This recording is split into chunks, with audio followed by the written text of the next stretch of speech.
distinguished guests, freedom fighters and human rights activists from all over the world, ladies and gentlemen. This is my second time speaking at the Geneva Summit for Human Rights and Democracy, and I'm very grateful to the organizers for making it possible for me to speak to you today.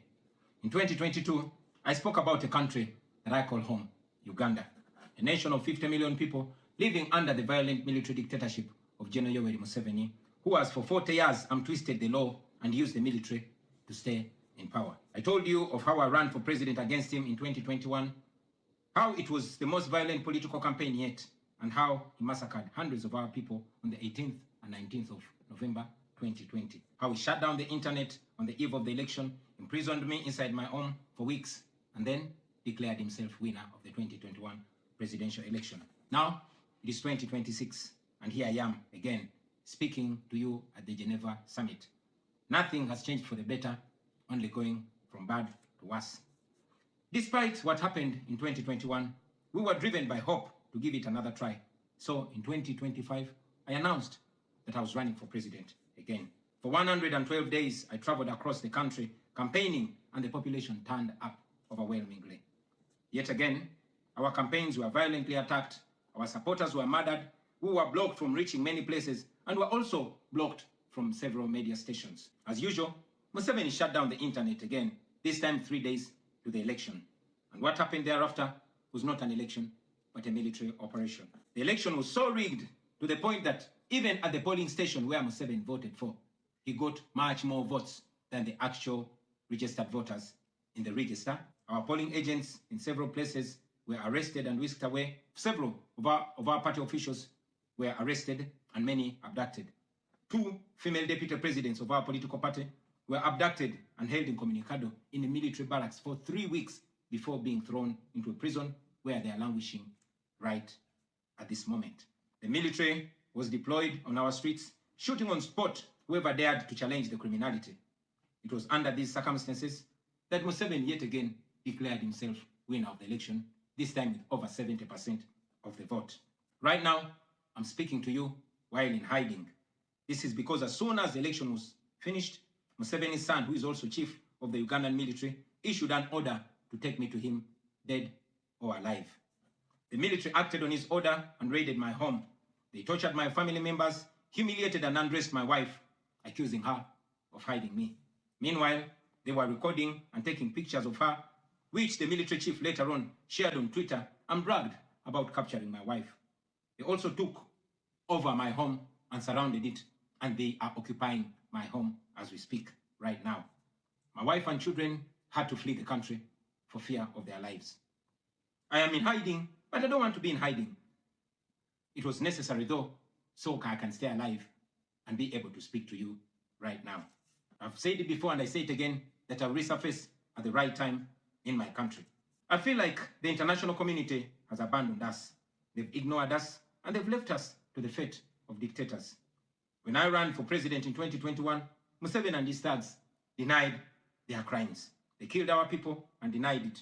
They tortured people and denied it. They raided our houses and denied it.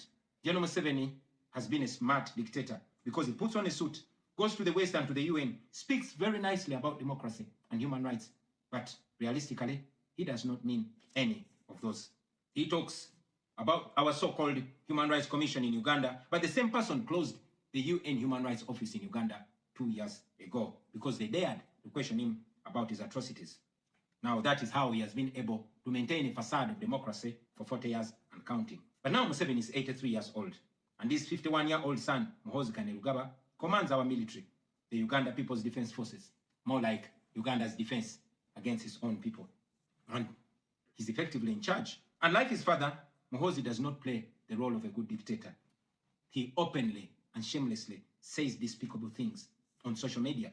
On Twitter, he openly confesses and brags about committing atrocities against the people of Uganda. When he was summoned by Parliament, he called Parliament a house of clowns and fools, and he threatened to arrest all of them. He describes judges of the Supreme Court of Uganda as clowns in wigs, and he has threatened to crush all journalists that dare to criticize his actions. In April last year, he abducted, detained, and tortured my close friend and bodyguard called Eddie Sebufu, also known as Eddie Mutwe.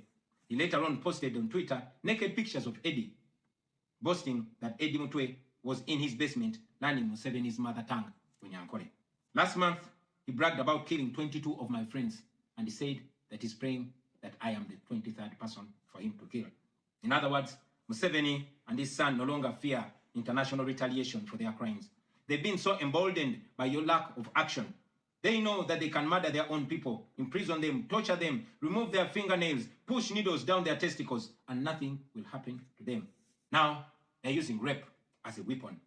Boys and girls, men and women, people of all ages have reported being sexually assaulted by Muhoozi's military. And it's not rare.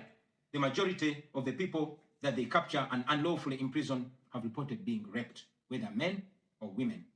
It is no longer possible, ladies and gentlemen, for the international community to deny Museveni's violence and atrocities. It's all over social media.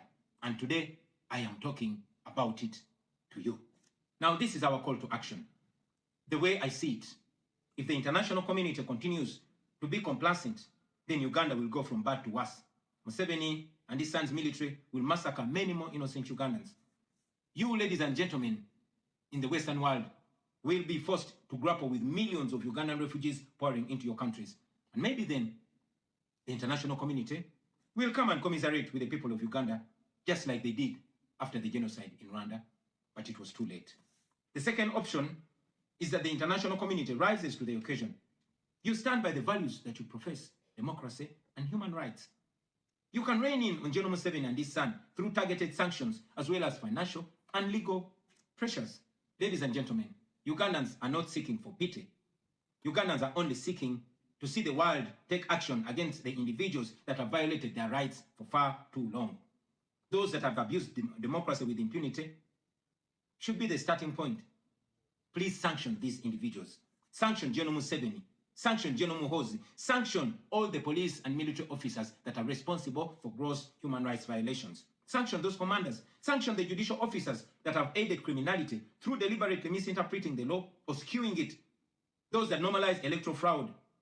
Those that remand to prison suspects that should actually be sent to hospital.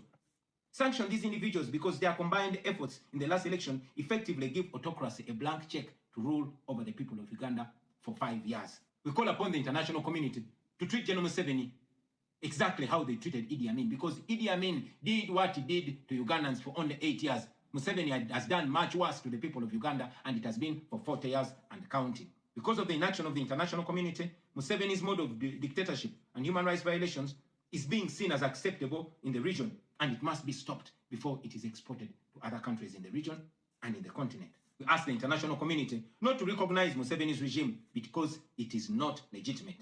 Please terminate any forms of cooperation with this government because he is not legitimate. On our end, as the people of Uganda, we are committed to non-violent means of changing our country, non-violent means of putting an end to this 40-year-old dictatorship. And you can be sure that the people of Uganda will sooner or later free themselves, because oppressed people cannot stay oppressed forever. With your help, friends, with the help of the international community and development partners, we can change our country.